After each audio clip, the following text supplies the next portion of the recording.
Hi folks, thanks for checking in. Today I'm going to try and show you how the steering wheel control buttons do not work with a Dasaita 10.2-inch Vivid model Android box.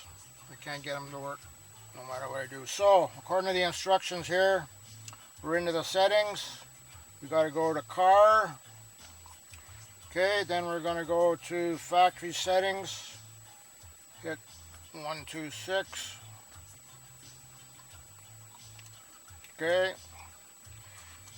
Then we're going to go to CAN bus, which is this one up here. So we go to CAN bus select. Choose the CAN bus option 8. Yes. Okay. We're going to choose that. Apply. And exit.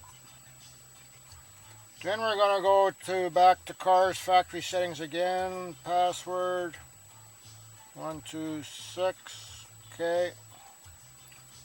Then we're going to go to steering wheel. We're going to go to others. It says so right there, others. Steering wheel key assign, this one down here. It's already set for CAN key.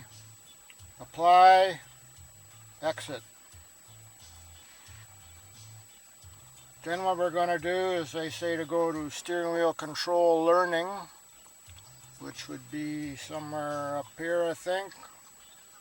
Steering wheel study, wheel key study. That's that one there. Press steering wheel buttons. Okay, I'm doing that. I'm not getting any motion here. I'm not getting anything. Other videos I've seen, there's a car model in here, and I don't have that car model in here, obviously. So yeah, so there you go. Steering wheel buttons do not work with a Dasaita Vivid Android box. Other than that, I like this thing. It's too bad. I've been at this for a while. They wouldn't give me a refund, or they'd give me a mild refund. But anyway, here you go.